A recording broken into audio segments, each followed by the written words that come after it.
Guys, magandang umaga guys. Andito po tayong muli sa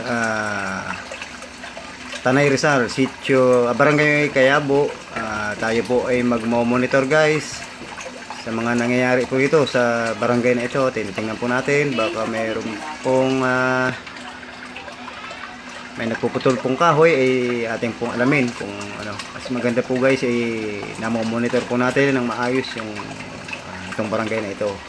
May balita guys ay marami raw po rito mga nagpuputol, kaya ito po amin pong pupuntahan. Kaya hanggang dulo guys, siguro pupunta kami dyan sa may boundary ng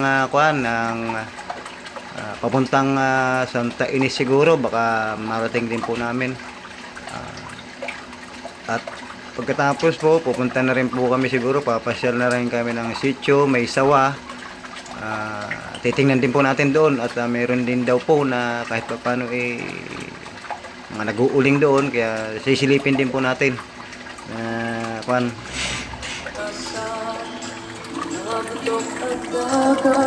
ay iyong pagmasdan, pawang paninira ang iyong nakikita at pagyurak sa kanilang ganda.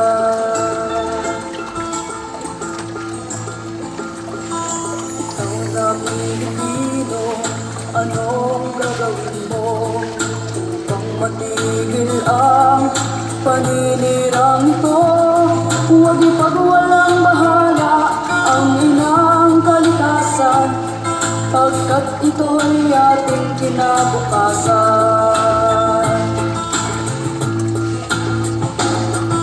Gumising ka kaibigan at iyong ipaglaban karapatan ng inang kalikasan. Pigilan ang mga galit na hayagang gumagasa sa kabundukan.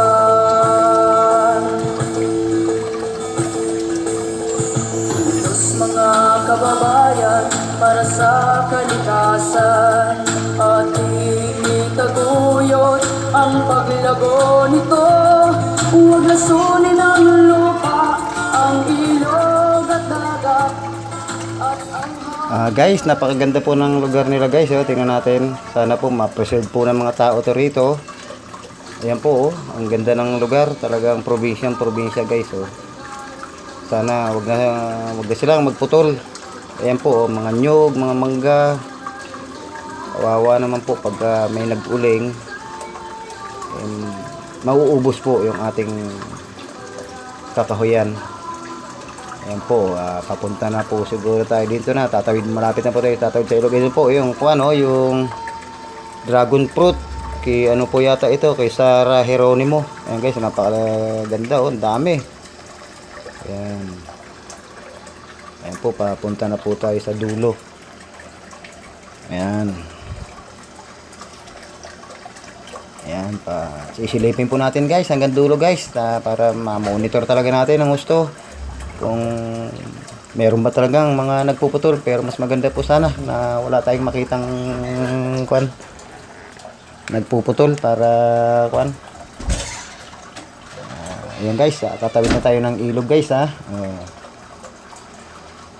Ayan. Napakalinis po ng ilog nila. Talagang sana ma-preserve po nila ito na ayan napakaganda guys. Siguro pagkatapos nito guys ay pupunta po tayo doon sa Sitio May Sawa, Mount Kulis. Tayo ay papasyal din doon pagkatapos po siguro nitong rubing natin dito sa ayan guys, tingnan nyo, napakaganda ng lugar guys. Sana ma-preserve po yung ayan ang ganda. upang matigil ang paninirang ito, huwag ipagwalang bahala ang inang kalikasan, pagkat ito'y ating kinabukasan.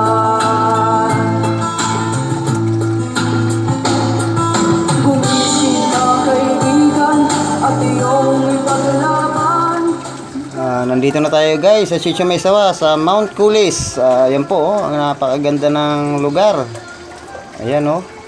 Nga lang medyo wala po siyang puno. Ito siguro pagtutulong-tulungan natin na matamnan din para maging gubat po ulit muli guys. Ayan po yung ano guys oh, yung pinagshootingan ng probinsyano kay Coco Martin. Ayan po yun. Ayan guys oh, napakaganda oh. Ayan.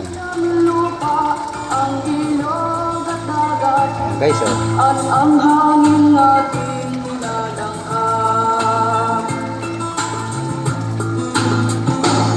Pagbuklod isigawan at ika'y damdamin, kalikasan Ayan guys, katumbas man ay napakaganda ng lugar guys. Sana maalagaan po natin lahat ito. Sama-sama po natin alagaan paglaban ng inang para dumami po muli ang ating kagubatan na inaalaga. kalikasan.